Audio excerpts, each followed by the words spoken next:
Vous êtes à la recherche d'une résine pour le revêtement au sol, que ce soit dans un garage industriel ou que ce soit pour du béton, pour que ce soit vraiment dans n'importe quel type d'endroit, entre guillemets, ben, c'est vraiment génial parce que vous êtes au bon endroit. Et en plus de ça, je vais vous en présenter 3 aujourd'hui, donc de 3 marques différentes, du plus gros prix au plus petit prix comme d'habitude. N'hésitez pas, pour ceux qui ne sont pas abonnés, je présente très régulièrement des objets du quotidien. N'hésitez pas à vous abonner et à mettre un petit pouce bleu.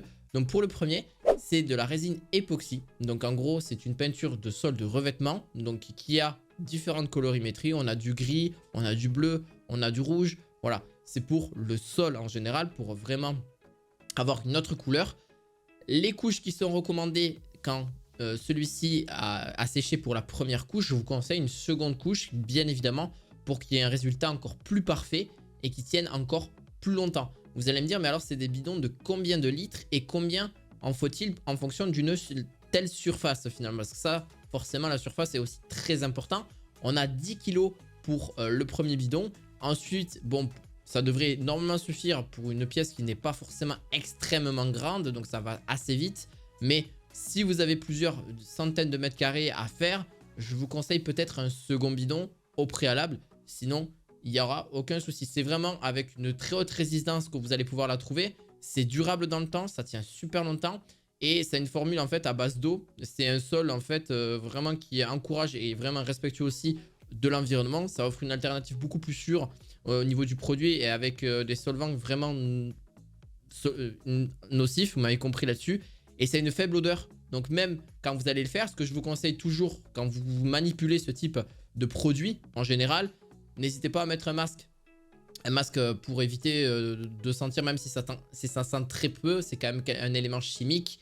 Donc voilà, ça évite pas mal de petits soucis. C'est un peu quand vous faites de la peinture finalement, parce que c'est quasiment de la même chose. C'est la peinture juste au sol, au niveau du revêtement.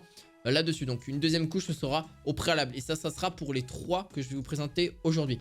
Pareil, pour le deuxième, c'est vraiment autre chose. C'est un revêtement au sol qui est disponible. C'est pas du tout la même chose. C'est pareil, c'est pour sol de garage. Et donc c'est un revêtement différent. C'est un tapis. C'est des tapis classiques. Donc là, il n'y a pas besoin d'éléments chimiques ou quoi que ce soit. C'est du caoutchouc. Donc en gros, c'est un matériel pour gym, des bandes de musculation. C'est ce qu'on peut retrouver souvent dans des salles de sport. Très souvent, mais c'est assez pratique. Et puis en plus de ça, ça amortit. Donc forcément, vous l'avez compris, les chutes. C'est super bien parce que c'est une absorption acoustique, donc on entend beaucoup moins. Ça évite aussi que ça abîme le sol, que ça raye le sol. Donc c'est vraiment extrêmement pratique. Vous pouvez avoir ça dans toute une pièce en général. Vous pouvez le recouvrir sur la totalité de la pièce comme vous le souhaitez. Là on a du 30 par 30 cm.